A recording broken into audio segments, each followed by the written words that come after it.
Good evening to all my friends and family back at Dayton Mixed Martial Arts Academy. I miss everyone.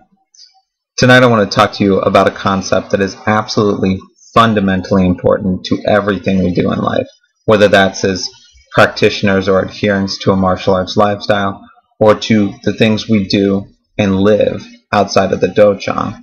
And that's the concept about being polished in everything that we do. And being polished is what will set you apart in so many things that will come to matter to you in life. In the most immediate sense, in the things that I know you through the martial arts, being polished is absolutely fundamental if you want to progress. If you want to get to the next belt, then you had better be polished. You better know your techniques, and you better know them well. Not only do you have to know them, you have to know what they do, you have to know how to do them, you have to be able to do them with a high level of accuracy and a high level of proficiency. Basically, that means you better be pretty darn good, you better be pretty darn practiced. But it also matters outside of the dojo. Being polished will be the difference someday between getting a job you want or not. It'll mean getting into a very good college or not.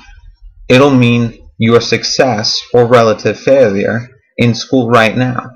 Being polished, shortly stated, matters in every single way, in every single facet of how we live. And I think that the easiest way to understand my notion of what polished is and looks like is that it's a matter of quality. It's a matter of whether you're not good at all, you're good or sort of decent at something, or whether you're polished, you're extremely good at it. So let me illustrate with an example. If you're good or decent at something, that just means you know something about it. So you could describe it, you could tell me some of what its characteristics are. So for example, a roundhouse kick is something that most of you watching this video will know. You know that a roundhouse is a kind of a kick. You know maybe that it's a curved kick, which means it's not linear. It doesn't come straight at its target. It kind of rounds from the side. And you can do something that may be like a roundhouse kick, but you know that if you practice a lot, you will get a lot better at it. So for the experienced among you, think back to the first times that you did a roundhouse kick. And those of you who are not as experienced, think about the roundhouse kicks you're throwing right now. Did you or do you wobble a lot when you throw roundhouse kicks? Do you find it hard to keep your balance? Do you always retract the kicks all the way back so you can throw another one? Or do you just throw it out there and drop it down? Well, if you do those things, they're still kind of like a roundhouse kick, but it's not a polished roundhouse kick. It's good. It's kind of like what a roundhouse kick should be, but it's not there yet, right? Conversely, being polished means that you really know something, that you can precisely describe many of its characteristics, even the tiny little aspects that make it unique.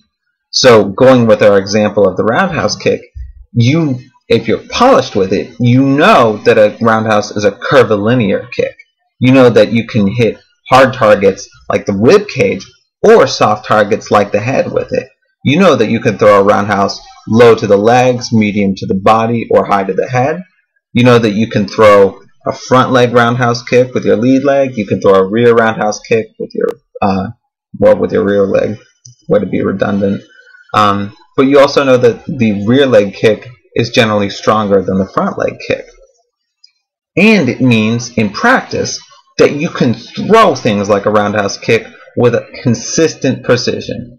That means that you throw good versions of the kick most of the time. Now, one thing that I need to point out is that polished is not quite mastery.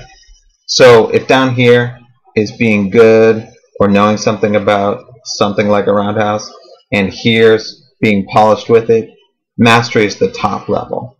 Mastery suggests that you can describe near everything about a skill, like a roundhouse kick, that you consistently exhibit a mastered skill with only rare or occasional errors. That means you almost never make mistakes. So if you've mastered a roundhouse kick, you almost never wobble when you throw that kick.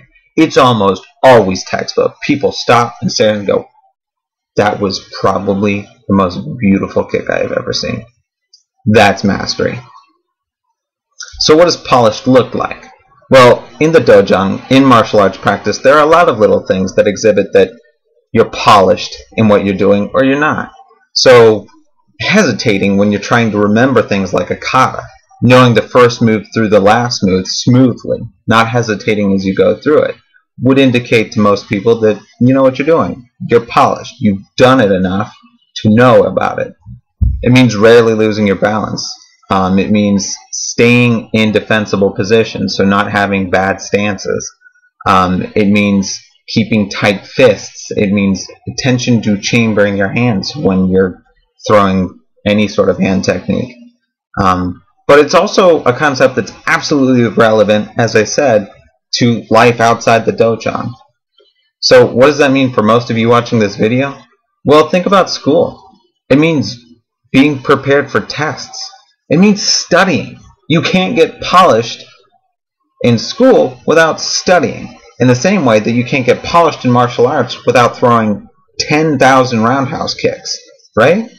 You've got to study until your brain hurts, or you're not going to be polished. You're going to know something about something. It means submitting good work. So think about if you have to write papers for a course you're in. Did you proofread that paper? Did you ask somebody to proofread it for you? Because that'll help polish that paper. Are you proud of what you're handing in? Are you proud of the kind of work that you're submitting? If you're proud of something, chances are it might be polished. Does it answer? And this is a big one for those of you in school. And being a teacher myself, I see a lot of this. Students will hand in work that doesn't answer the questions I asked of them. So make sure that you're addressing the questions posed to you. It means completing your work. Handing in half of what is asked of you, or a little bit of it. Doing a little bit of the reading that you were supposed to do is not being polished. It means about doing it all and doing it well. Ultimately, though, ladies and gentlemen, it is really critical to understand that being polished is not something that you can understand or evaluate on your own. So think about the example of a test. How do you know whether or not you got the answers on that test right or not? If you got a lot of the answers right on the test, you'd be polished, right? But you don't know that until your teacher gave you feedback, until they handed you the test back and it was marked mostly right or mostly wrong. Think about in terms of papers you have to submit for courses. How do you know if your paper made sense or not? If you ask for somebody to proofread for you, which is a great strategy, you add backup. You add somebody to tell you.